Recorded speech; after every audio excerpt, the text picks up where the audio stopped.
So Harvard, one of the greatest and most prestigious universities in the world, announced last week that they are going to deliver their next academic year using online classes only. They are also not backing up in terms of pricing and will still maintain its nearly $50,000 tuition. Now, there's a lot of debate online whether or not this is a good strategic move coming from their side or a total ripoff.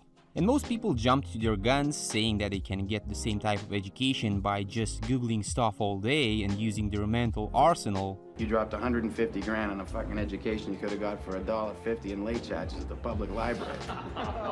But there's one more thing to consider before yelling out loud that high-status universities are gradually becoming obsolete. Yeah, but I will have a degree. And the thing is that a high-status university has never been about building a wide variety of skill sets, but mostly about acquiring credentialism, i.e. your diploma, and networking while building your social connections. So a huge higher-ranked university often resembles a hub that is supposedly intellectually stimulating as well. And this design was created by the university itself, knowing that society considers that being smart and intellectually capable can mostly be linked to you having a degree. It is how the system was built. And for a long time, people were not showing off using their personal projects and hobbies, but only by showing their diploma. And if you find yourself in a social situation where people are asking you whether or not you have a degree in advanced mathematics or Marshall nanotechnology, don't be afraid. You are not alone. Because this is a mental shortcut people use when they don't want to hear your story and only care about the summary. The summary is your academic path, your degree, whether you have it or not.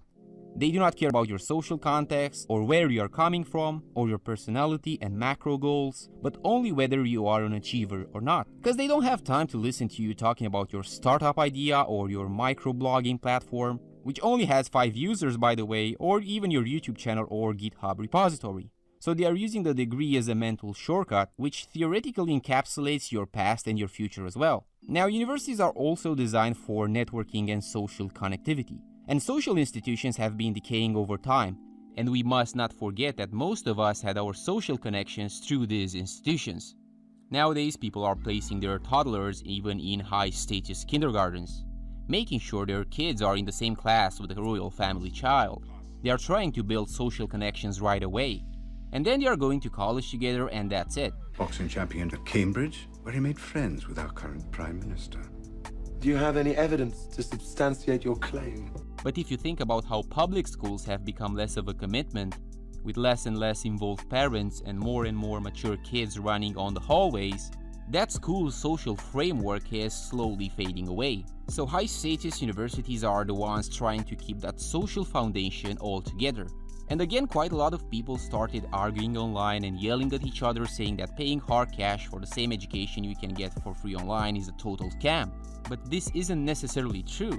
For an individual coming from a rich family that's also well connected, most of the value he gets out of his university experience is the brand itself, the stamp he gets while entering the club. Then he can spend those years partying and boxing with the future prime minister and nowadays protesting.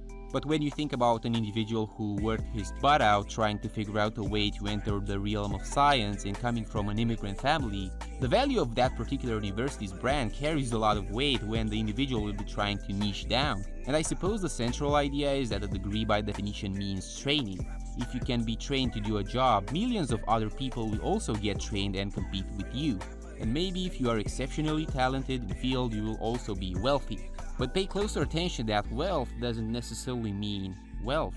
And even though it might be true that a $50,000 tuition for a more enhanced Zoom class sounds a bit like a ripoff, there's also this thing we need to think about called opportunity cost. The opportunity to have peer-to-peer interactions, arguments, and physicality.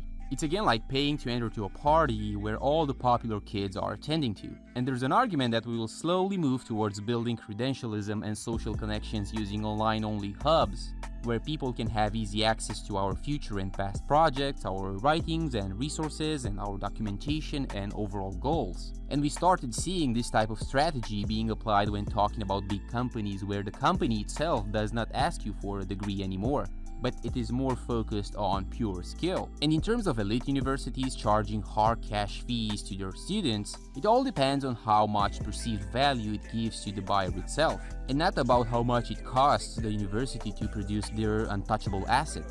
And don't get me wrong, I believe it's all contextual anyway. I myself am a self-taught individual and I'm not fond of the academia that much. And I currently believe that the future of education is about speed learning, how to use the internet to extract, connect and build on bits of information coming from big data, and learning how to pull out trustworthy resources and knowledge repositories, and ultimately connecting the dots faster than anyone else. And an individual who will be able to navigate through its intricate webs will be the valedictorian of the future.